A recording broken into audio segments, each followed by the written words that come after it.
तो इस वीक फिर एक बार जॉन मॉक्सली ने अपनी लाइन क्रॉस कर दी है और अब देखने में लग रहा है कि अब प्रॉबेबली जॉन मॉक्सली को पे करना पड़ेगा, क्योंकि डायनामाइट शो पर कुछ हुआ ही ऐसा है। और आज इस वीडियो के अंदर हम उसी के बारे में बात करने वाले हैं। और अगर आप हमारे चैनल पर नए हैं तो AEW से रिलेटेड हर एक न्यूज, रूमर और अपडेट और AEW के हर एक शो का रिव्यू पाने के लिए हमारे चैनल को सब्सक्राइब करना मत भूलना, क्योंकि आपको हमारे चैनल पर AEW से रिलेटेड कंटेंट देखने को मिलता ही रहता है। तो इस वीक डायनामाइट शो पर क्या हुआ ये जानने के लिए ये वीडियो एकदम आखिर तक जरूर देखना। पर अब ज्यादा देर न लगाते हुए चलिए ये वीडियो शुरू करते हैं और करते हैं डायनामाइट शो का रिव्यू। तो गाइस, इस वीक के डायनामाइट शो की शुरुआत भी जॉन मॉक्सली की एक प्रोमो पैकेज वीडियो से हुई, जहां पर बात करते हुए जॉन मॉक्सली ने सबको वार्निंग देते हुए कहा कि इस वीक भी जॉन मॉक्सली डायनामाइट शो पर आकर पूरा तहलका मचाने वाले हैं। और इस वीक जॉन मॉक्सली जिसके पीछे आ रहे हैं वो पहले से प्रिपेयर हो, वरना वो भी जॉन मॉक्सली का विक्टिम बनेगा। जो बातें यहाँ पर जॉन मॉक्सली ने कही और इस हाइप वीडियो के साथ इस वीक के डायनामाइट शो की शुरुआत हो चुकी थी। और यहीं पर हमने देखा कि AEW का पूरा लॉकर रूम इस वीक बिल्डिंग के बाहर जॉन मॉक्सली और ब्लैकपूल कॉम्बैट क्लब को रोकने के लिए पूरा पहरा लगाकर खड़ा हुआ था। तो देखने के लिए मजा आने वाला था कि इस वीक जब जॉन मॉक्सली AEW के शोज पर आते हैं तो ये लोग क्या करते हैं। जिसके बाद डायनामाइट शो की ऑफिशियल तरीके से शुरुआत हुई और हमें यहाँ पर Tony Shivani hangman Adam page को बुलाते हुए दिखाई दिए। जिसके बाद यहाँ पर हैंगमैन एडम पेज आ गए और यहाँ पर टोनी शिवानी ने हैंगमैन पेज को अपने एक्शंस एक्सप्लेन करने के लिए कहा, पर गुस्से में उनके हाथ से माइक छीनकर यहाँ पर बात करते हुए हैंगमैन पेज ने कहा कि हैंगमैन पेज काफी ज्यादा गुस्सा है और इसीलिए हैंगमैन पेज ने सबसे पहले तो गन्स को टेक डाउन किया और इस वजह से अब ऑस्टिन गन AEW के शोज पर भी नहीं आ रहे। लेकिन जहाँ तक बात है जे व्हाइट की, तो जे व्हाइट के बारे में हैंगमैन कुछ कहते इससे पहले ही कोल्टन गन ने यहाँ पर आकर हैंगमैन पेज पर अटैक करना स्टार्ट कर दिया, जहाँ पर हैंगमैन पेज ने किस तरीके से फाइट बैक किया और वो इस बार कोल्टन गन को भी चोकआउट करने के लिए जा रहे थे। लेकिन इतने में यहाँ पर जूस रॉबिन्सन और जे व्हाइट आ गए और जे व्हाइट ने रिंग के अंदर जाकर सीधा हैंगमैन पर अटैक करना स्टार्ट कर दिया। पर हैंगमैन किस तरीके से यहाँ से बच के भाग गए और यहाँ पर माइक लेकर बातें करते हुए जे व्हाइट ने कहा कि हैंगमैन जे व्हाइट से नहीं बच सकते, क्योंकि अब जे व्हाइट को अपना रास्ता क्लियर दिखाई दे रहा है और सीधा हैंगमैन के थ्रू जाता है। और आज तक हैंगमैन पेज ने कुछ भी किया हो, वो बार्ड वायर थ्रू के गए हो, स्टील केज के थ्रू गए हो, लेकिन जब हैंगमैन और जे व्हाइट एक दूसरे के आमने सामने होंगे और वो बेल बजेगी, तब हैंगमैन अपने लाइफ के सबसे बड़े मिजरी के थ्रू जाएंगे। और ये जे व्हाइट का वादा है। जो बातें यहाँ पर जे व्हाइट ने कही और ऐसे इस वीक के डायनामाइट शो की शुरुआत हो गई थी, जहाँ पर मैं शुरुआत में ही जे व्हाइट और हैंगमैन पेज इनके बीच में काफी तगड़ा कन्फ्रंटेशन देखने को मिला, जिसने आगे की शो की टोन सेट कर दी थी और देखने के लिए मजा आने वाला था कि ये शो आगे कैसे फॉलो होता है। पर इसके बाद में शेल्टन बेंजामिन और MVP का एक बैकस्टेज सेगमेंट देखने को मिला, जहां पर बात करते हुए इन दोनों ने कहा कि माना कि सैमी गेवेरा के लिए शेल्टन बेंजामिन के खिलाफ उनका एक ड्रीम मैच है, लेकिन शेल्टन बेंजामिन के लिए ये सिर्फ एक बिजनेस है और वो यहाँ पर किसी भी तरीके से सैमी गेवेरा पर कोई रहम नहीं खाएंगे। जो बातें यहाँ पर शेल्टन बेंजामिन ने क्लियर कर दी। जिसके बाद डायनामाइट शो का ओपनिंग मैच स्टार्ट हुआ, जहाँ पर मैं शेल्टन बेंजामिन सैमी गेवेरा को फेस करते हुए दिखाई दिए। और अगर यहाँ पर हम बात करें इस मैच की, तो मैच की शुरुआत से हम देख पा रहे थे कि यहाँ पर शेल्टन बेंजामिन अपनी पूरी ताकत लगाकर सैमी गेवेरा पर काफी तगड़ा अटैक कर रहे थे और वो सैमी गेवेरा को उठा कर फेंक रहे थे। जिस बीच सैमी गेवेरा ने भी इस मैच के अंदर अपने हाई फ्लाइंग मूव्स का इस्तेमाल कर थोड़ा फार कमबैक करने की कोशिश की, पर वो ज्यादा देर तक नहीं चला और सैमी गेवेरा के हाई फ्लाइंग मूव्स भी उन्हें इस मैच के अंदर ज्यादा कुछ करने के लिए मदद नहीं कर पा रहे थे। और फाइनली इस मैच के आखिर में हमने शेल्टन बेंजामिन का वही iconic springboard into super kick वाला स्पॉट देखा, जिसके बाद उन्होंने सैमी गेवेरा पर अपना फिनिशर यानी कि पावर स्लैम लगा दिया और उन्हें पिन कर शेल्टन बेंजामिन ने काफी आसानी से ये मैच जीत लिया है। तो देखने के लिए मजा आएगा कि अब नेक्स्ट वीक उनके साथ क्या होता है। पर इसके बाद हमने देखा कि रेने पैकेट बैकस्टेज में मराया मे का इंटरव्यू ले रही थी, जहां पर मराया मे बैग लेकर डायनामाइट शो से निकल रही थी और उन्होंने मराया मे से पूछा कि वो कहाँ जा रही है,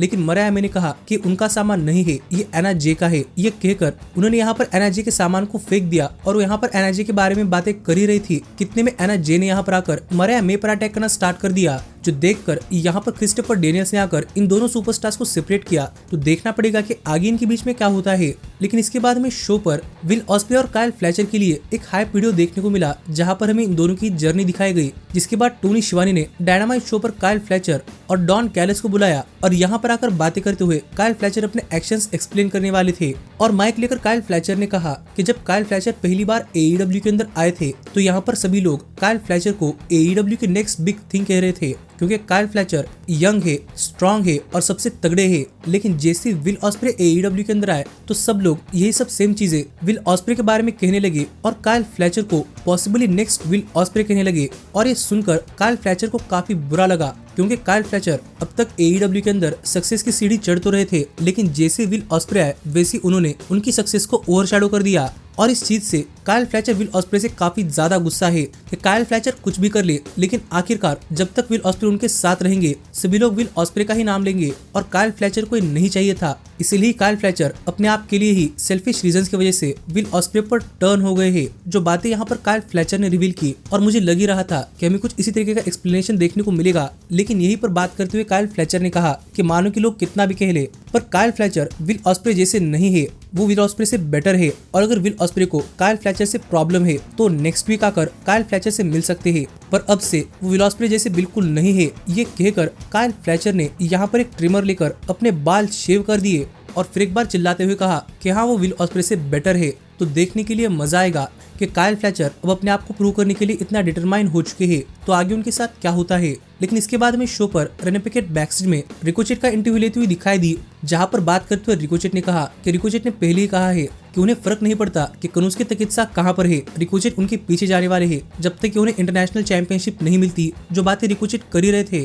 कितने में यहाँ पर MVP आ गए और सरप्राइजिंगली MVP ने इस बार रिकोचेट को भी अपना कार्ड दिया है, जो देखकर रिकोचेट भी थोड़े फार सरप्राइज थे। तो देखने के लिए मजा आएगा कि आगे इनके बीच में कुछ होता है या नहीं। लेकिन इसके बाद में शो पर ब्रायन केज और लांस आर्चर एक टैग टीम मैच के अंदर किन्हीं लोकल स्टार्स को फेस करते हुए दिखाई दिए, जो भी काफी तगड़े दिखाई दे रहे थे। लेकिन ब्रायन केज और लांस आर्चर इन दोनों ने इस मैच के अंदर उन लोकल स्टार्स पर काफी तगड़ा अटैक कर दिया और फाइनली उन पर अपना फिनिश लगाकर मानो एक तरीके से एक स्क्वाश मैच के अंदर उन्हें यहाँ पर हरा दिया, जहाँ पर इन दोनों की टैग टीम भी काफी तगड़ी दिखाई दे रही है। तो देखने के लिए मजा आएगा कि आगे AEW इन दोनों के साथ क्या करती है। पर इसके बाद हमने शो पर देखा कि चक टेलर यहाँ पर AEW रेसलर से मिलने के लिए गए थे, जो कि यहाँ पर पहरा दे रहे थे और उन्होंने काइल ओराइली को कहा कि अंदर कुछ हो रहा है और काइल ओराइली को देखना चाहिए। और ये सुनते ही काइल ओराइली तो यहाँ चले गए, लेकिन इसके बाद ऑरेंज कैसिडी को साइड में लेकर उनसे बात करते हुए चक टेलर ने कहा कि चक टेलर को पता है कि ऑरेंज कैसिडी और चक टेलर ये एकदम फैमिली जैसे है, क्योंकि इन दोनों ने एक दूसरे के साथ काफी ज्यादा टाइम स्पेंड किया है। पर क्या ऑरेंज कैसिडी को ये नहीं लगता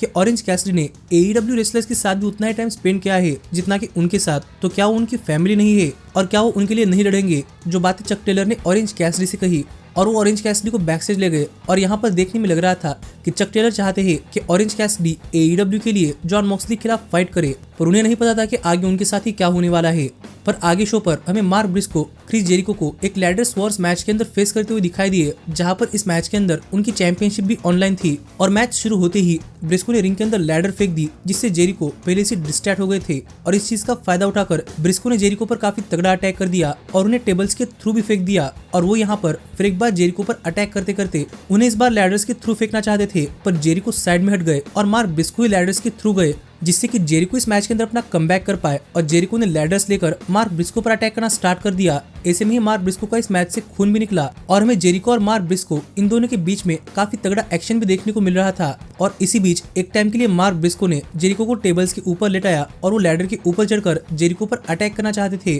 पर ब्रायन कीथ ने यहाँ पर आकर मार्क ब्रिस्को को डिस्ट्रैक्ट करने की कोशिश की, जो देखकर रॉकी रेमेरो ने यहाँ पर आकर ब्रायन कीथ पर अटैक कर दिया और वो उन्हें बैकस्टेज ले गए और मार्क ब्रिस्को ने जेरिको पर एक एल्बो ड्रॉप लगाकर फाइनली उन पर अपने भाई का फिनिशर यानी कि जे डिलर लगा दिया और वो यहाँ पर चैंपियनशिप निकालने के लिए चढ़ी रहे थे। कितने में यहाँ पर बिग बिल आ गए और उन्होंने मार्क ब्रिस्को को लैडर से ही उठाकर नीचे टेबल्स के थ्रू एक चोकस्लैम लगा दिया, जिससे मार्क ब्रिस्को यहाँ पर आउट हो चुके थे और जेरिको को अपने कंधे पर उठाकर उन्होंने लैडर चढ़ी और आखिरकार जेरिको ने यहाँ पर ROH वर्ल्ड चैंपियनशिप निकाल ली, जिससे कि जेरिको फिर एक बार बन चुके हैं ring of honour world champion. जो रिजल्ट तो मैंने कभी एक्सपेक्ट नहीं किया था, पर जेरिको फिर एक बार Ring of honour world champion बन चुके हैं। पर उनकी ये चैंपियनशिप जीतते ही यहाँ पर हमें स्टोन पिटबुल यानी कि टोमोहिरो इशी आते हुए दिखाई दिए, जिन्हें जेरिको ने टेक डाउन किया था और शायद अब वो यहाँ पर जेरिको से बदला लेने के लिए आए हैं। तो देखने के लिए मजा आएगा कि आगे जेरिको के साथ क्या होता है। लेकिन इसके बाद हमें शो पर कमेल और क्रिस स्टैटलैंडर के लिए एक काफी शानदार हाइप वीडियो देखने को मिला, जिसके बाद हमें एडम कोल AEW के शोज पर आते हुए दिखाई दिए और यहाँ पर वो माइक लेकर बातें करने ही वाले थे। कितने में यहाँ पर रॉड्रिक स्ट्रॉन्ग और द किंगडम आ गया और एडम कोल से बात करते हुए रॉड्रिक स्ट्रॉन्ग और किंगडम ने कहा कि रॉड्रिक स्ट्रॉन्ग और किंगडम ने पहले से एडम कोल की बैक देखी है और वो एडम कोल के काफी अच्छे दोस्त बने हैं और उन्होंने हर एक कदम पर एडम कोल का साथ दिया है और वो पहले से ही कह रहे थे कि MJF ट्रस्टवर्दी नहीं है। और माना कि एडम कोल ने उनकी बात नहीं मानी, लेकिन जैसे एडम कोल ने उनको फेवर मांगा वैसे ही वो एडम कोल के साथ चले गए और उन्होंने एडम कोल को MJF को टेक डाउन करने के लिए मदद की। पर अब रॉड्रिक स्ट्रॉन्ग एडम कोल से एक फेवर चाहते हैं कि वो अपने हाथ MJF पर डालने से पहले रॉड्रिक स्ट्रॉन्ग को एमजेएफ चाहिए और एडम कोल से पहले रॉड्रिक स्ट्रॉन्ग एमजेएफ खिलाफ एक मैच चाहते हैं। जो बातें रॉड्रिक स्ट्रॉन्ग ने कही और एडम कोल थोड़े फार सरप्राइज थे, पर एडम कोल ने रॉड्रिक स्ट्रॉन्ग को उनकी बैक रखने के लिए थैंक यू कहा और लगा कि मानो एडम कोल इसके लिए मान गए हैं, क्योंकि इन दोनों ने यहाँ पर एक दूसरे को हग कर दिया। पर तभी हमें एमजेएफ टाइटनट्रॉन स्क्रीन पर देखने को मिले, जहाँ पर वो मसाज ले रहे थे और वहीं से यहाँ पर लाइव बातें करते हुए एमजेएफ ने कहा कि देखने में लग रहा है कि एडम कोल और रॉड्रिक स्ट्रॉन्ग दोबारा से काफी स्ट्रॉन्ग हो चुके हैं, पर इन दोनों के बीच में ही एमजेएफ के पीछे आने के लिए कंपटीशन लगा हुआ है। और अब एमजेएफ इस कंपटीशन को थोड़ा फार और मुश्किल करना चाहते हैं, क्योंकि एमजेएफ ने कहा कि जो कोई सबसे पहले यहाँ पर 3 मैचेस जीतेगा तो एमजेएफ उसके खिलाफ फुल ईयर पे के अंदर मैच रेसल करेंगे। जो बातें यहाँ पर एमजेएफ ने कही और ये सुनकर यहाँ पर एडम कोल और रॉड्रिक स्ट्रॉन्ग दोनों एक दूसरे की तरफ देख रहे थे, यानी कि अब इन दोनों के बीच में कंपटीशन लग चुका है। तो देखने के लिए मजा आएगा कि इन दोनों में से सबसे पहले 3 मैचेस कौन जीतता है। लेकिन यहाँ पर हम देख पा रहे थे कि काइल ओराइली बैकस्टेज से पूरा ड्रामा देख रहे थे और शायद उन्हें एडम कोल और रॉड्रिक स्ट्रॉन्ग इनके साथ ना होने का दुख हो रहा था। तो देखने के लिए मजा आएगा कि अब आगे स्टोरी के अंदर क्या होता है। लेकिन इसके बाद हमें शो पर जेमी हेटर और फिनोल्पी फोर्ड का एक हाइप वीडियो देखने को मिला, जहां पर हमें इन दोनों के बीच की हिस्ट्री दिखाई गई। लेकिन आगे रेने पैकेट जेमी हेटर से पूछ रही थी कि फिनोल्पी फोर्ड के रीजन सुनने के बाद अब जेमी हेटर का क्या कहना है। और यहाँ पर बात करते हुए जेमी हेटर ने कहा कि अगर फिनोल्पी फोर्ड को ये सब चीजें करनी है तो वो उनके सामने आकर करे, और उन्हें पता है कि उनके सामने नहीं आएंगी, क्योंकि जैसे फिनोल्पी फोर्ड उनके सामने आएगी वैसे जेमी हेटर उन्हें बता देंगी कि क्यों लोग जेमी हेटर को सपोर्ट करते हैं और फिनोल्पी फोर्ड को नहीं। जो बातें यहाँ पर जेमी हेटर ने कही, तो देखना पड़ेगा कि आगे इनके बीच में क्या होता है। लेकिन इसके बाद हमें शो पर हाउस ऑफ ब्लैक एक ट्रियोज मैच के अंदर किन्हीं लोकल स्टार्स को फेस करता हुआ दिखाई दिया, जहां पर हाउस ऑफ ब्लैक ने फिर एक बार डोमिनेंट फैशन के अंदर इन सभी सुपरस्टार्स पर काफी तगड़े मूव्स लगाए और फाइनली उन पर अपना फिनिशर लगाकर बडी मैथ्यूज ने अपने टीम के लिए ये मैच जीत लिया। पर ये मैच जीतते ही यहाँ पर माइक लेकर बात करते हुए बडी मैथ्यूज ने कहा कि उन्होंने अभी अभी सुना है कि एडम कोल और रॉड्रिक स्ट्रॉन्ग इनमें से जो कोई ज्यादा मैचेस जीतेगा उन्हें एमजेएफ खिलाफ मैच मिलने वाला है, यानी कि उन्हें अपोनेंट चाहिए। इसीलिए बडी मैथ्यूज एडम कोल को कॉल आउट करते हैं और उनके खिलाफ मैच चाहते हैं। जो बातें बडी मैथ्यूज ने कही, जिससे हमें क्लियरली यहाँ पर एडम कोल का फर्स्ट चैलेंजर तो देखने को मिला। लेकिन ये सुनकर बैकस्टेज में रेने पैकेट ने एडम कोल से पूछा कि एडम कोल का इस चैलेंज पर क्या कहना है, और एडम कोल ने कहा कि वो अभी बडी मैथ्यूज से बात कर आते हैं। और ये कहकर वो बडी मैथ्यूज से बात करने के लिए गए और उन्होंने बडी मैथ्यूज से पूछा कि वो ये क्या कर रहे हैं और वो क्या प्रूव करना चाहते हैं। और जवाब देते हुए बडी मैथ्यूज ने सिर्फ इतना कहा कि वो सिर्फ ये प्रूव करना चाहते हैं कि एडम कोल काफी फ्रेजाइल है, और एक कहकर वो यहाँ चले गए। यानी कि अब इस मैच के अंदर ईगोज भी आ चुके हैं। तो देखने के लिए मजा आएगा कि इनके बीच में क्या होता है। लेकिन इसके बाद हमें कमेल डायनामाइट शो पर एक 1-on-1 मैच के अंदर क्वीन अमेरिटा को फेस करती हुई दिखाई दी, और आज तक कमेल ने अपना हर एक मैच काफी आसानी से जीता है। इसलिए उन्हें लग रहा था कि वो ये मैच भी काफी आसानी से खत्म कर सकती है। पर सरप्राइजिंगली क्वीन अमेरिटा ने इस मैच के अंदर कमेल को काफी तगड़ी टक्कर दी और कमेल ने क्वीन अमेरिटा के हाथों काफी मार खाया, जो देखकर मर्सिडीज मोनी भी काफी सरप्राइज हो रही थी। पर क्वीन अमेरिटा सच में इस मैच के अंदर काफी शाइन कर पाए। पर आउट ऑफ नोवेयर कमेल ने क्वीन अमेरिटा पर अपना फिनिशर टॉर्चर एक बॉम्ब लगा दिया, पर फिर भी क्वीन अमेरिटा ने यहाँ पर किकआउट कर दिया, जो देखकर इस बार तो कमेल भी काफी सरप्राइज थी। पर आखिरकार उन्होंने क्वीन अमेरिटा पर अपना दूसरा फिनिशर लगा दिया और उन्हें पिन कर इस बार अपने लिए मैच जीत लिया है। पर उनके मैच जीतते ही यहाँ पर क्रिस स्टैटलैंडर आ गए और रिंग के अंदर जाकर सीधा कमेल के सामने फेस टू फेस हो गए, जहाँ पर मर्सिडीज मोनी रोकना चाहती थी और इसलिए उन्होंने पीछे से क्रिस स्टैटलैंडर पर अटैक भी कर दिया। लेकिन क्रिस स्टैटलैंडर ने जरा भी फ्लिंच नहीं किया और उन्होंने मर्सिडीज मोनी को रिंग के बाहर कर कमेल पर अटैक करना स्टार्ट कर दिया। लेकिन फिर एक बार मर्सिडीज मोनी ने यहाँ पर उन्हें डिस्ट्रैक्ट कर दिया और इससे फिर एक बार कमेल क्रिस स्टैटलैंडर पर अपना फिनिशर लगा पाए और उन्हें फिर एक बार यहाँ पर एक अपर हैंड मिला है। तो देखने के लिए मजा आएगा कि जब फाइनली ये दोनों एक दूसरे के आमने सामने एक मैच के अंदर आती है तो यहाँ पर कौन जीतता है। लेकिन इसके बाद हमने देखा कि अब तक बाहर रात हो चुकी थी और अरीना की तरफ एक गाड़ी आ रही थी, जहां पर सबको लग रहा था कि प्रोबेबली इसके अंदर ब्लैकपूल कॉम्बैट क्लब हो सकता है। पर सरप्राइजिंगली इसके अंदर क्रिश्चियन केज और निक वेन थे और उन्होंने यहाँ पर सबसे कहा कि वो अपना प्रीशियस टाइम इन सब पर जाया करने के लिए नहीं आए। और एक कहकर क्रिश्चियन केज अरीना की तरफ आ ही रहे थे कि इतने में उन्होंने किप सेबियन को देखा और ये देखकर वो किप सेबियन के पीछे पीछे भाग गए और हमने देखा कि किप सेबियन रिंग के अंदर आ गए थे और किप सेबियन का पीछा करते करते क्रिश्चियन केज भी रिंग के अंदर आ गए। और यहाँ पर क्रिश्चियन केज किप सेबियन पर अटैक करते इसके पहले ही हमने टाइटनट्रॉन स्क्रीन पर देखा कि बैकस्टेज से हुक यहाँ पर रिंग की तरफ आ रहे थे और रेने पैकेट ने उनसे पूछा कि उनके फादर का अटैकर कौन है, और हुक ने कहा कि वो अभी रिंग के अंदर खड़ा है। ये कहकर हुक सीधा यहाँ पर आ गए और हुक रिंग के अंदर जाकर सीधा क्रिश्चियन केज पर अटैक करने के लिए जा रहे थे। पर सरप्राइजिंगली यहाँ पर किप सेबियन ने क्रिश्चियन केज की मदद की और हुक पर एक लो ब्लो लगा दिया। और किप सेबियन से बात करते हुए क्रिश्चियन केज ने कहा कि क्रिश्चियन केज को पता था कि वो क्या कर रहे हैं और फाइनली क्रिश्चियन केज उन्हें जो चाहिए वो उन्हें देने के बारे में सोचेंगे। जो बातें क्रिश्चियन केज ने कही, पर इसके बाद निक वेन ने भी हुक पर अपना फिनिश लगा दिया और क्रिश्चियन केज ने भी अपने कॉन्टैक्ट के ऊपर हुक पर किल स्विच लगा दिया और वो यहाँ से बैकस्टेज चले गए। तो अब देखने के लिए मजा आएगा कि आगे इनकी स्टोरी के अंदर क्या होता है। लेकिन इस सब के बाद फाइनली टाइम हो चुका था शो के मेन इवेंट का, जहाँ पर मैं प्राइवेट पार्टी और डेनियल गार्सिया यंग बक्स और जैक पेरी को एक 6-मैन टैग टीम मैच के अंदर फेस करते हुए दिखाई दे रहे थे। और ये मैच शुरू होने से पहले ही यहाँ पर एक काफी बड़ा ब्रॉल हुआ, लेकिन जैसे ही ये सब रिंग के अंदर गए वैसे ही ये मैच ऑफिशियली स्टार्ट हुआ। और गाइस पहली बार इस मैच के अंदर प्राइवेट पार्टी भी यंग बक्स के इक्वल दिखाई दी और वो इस मैच के अंदर अपनी काफी शानदार परफॉर्मेंस दे रहे थे। पर जैक पेरी गार्सिया के पीठ पीछे चीटिंग कर इस मैच के अंदर अपनी टीम को किस तरीके से बनाए हुए रखे थे,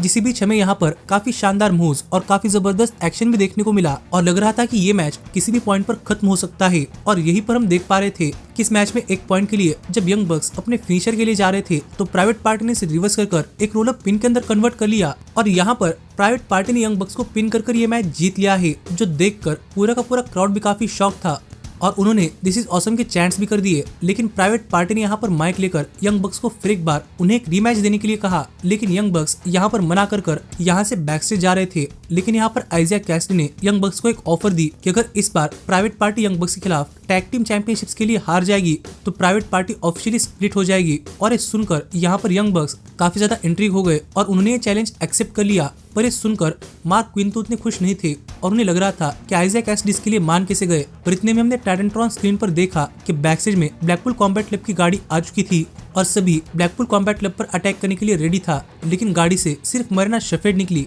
जो कि एक डिस्ट्रैक्शन था और रिंग के अंदर पीछे से विदरुथा और क्लूडियो ने आकर गार्सिया और प्राइवेट पार्टी पर अटैक कर दिया, जो कि रिंग के अंदर अकेले थे। और इतने में हमने देखा कि मॉक्सली AEW क्रू के कपड़े पहनकर यहाँ पर चक टेलर पर अटैक करते करते उन्हें रिंग के अंदर ले आए। और आपको तो पता ही होगा कि चक टेलर और विदरुथा इनके बीच में भी हिस्ट्री रह चुकी है, लेकिन इसके बावजूद भी विदरुथा चक टेलर के पैरों के अंदर स्टील स्टेप फंसाकर उस पर अटैक करना चाहते थे, लेकिन क्लूडियो ने इसके लिए मना कर दिया और वो स्टील चेयर निकालकर उनके गले के अंदर फंसा दी, जो देखकर विदरुथा भी उतने खुश नहीं थे क्योंकि गले के अंदर चीजें काफी डेंजरस हो सकती थी। लेकिन फिर भी क्लूडियो ने चक टेलर पर एक स्टॉम्प लगा दिया और जब तक ये सब लोग चक टेलर को बचाने के लिए आते तब तक ब्लैकपूल कॉम्बैट क्लब यहाँ से भाग गया। लेकिन इस बार चक टेलर की हालत देखकर यहाँ पर ऑरेंज कैसिडी भी काफी डेवेस्टेटेड दिखाई दे रहे थे और वो रैंप पर खड़े हुए यंग बक्स की तरफ देख रहे थे, जिन्होंने इस बार भी किसी को बचाने के लिए कोई एफर्ट्स नहीं किए थे। और मुझे लगता है कि अब शायद इस चीज से ऑरेंज कैसिडी को रियलाइजेशन होगा कि अगर उन्हें अपने दोस्तों को बचाना है तो उन्हें खुद को ही खड़े रहना पड़ेगा। और ऐसे ही इस वीक का डायनामाइट शो ऑफ एयर गया, जो शो मुझे तो काफी पसंद आया है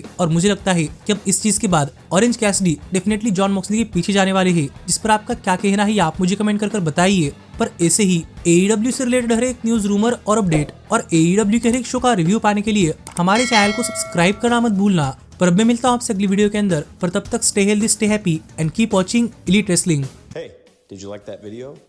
Click the screen for more. And where do you think you're going? Check out our official merchandise page and to support the entire cast. And thanks so much for being the elite. The elite, the elite. What, Nick, you're not going to sing it all with me this time?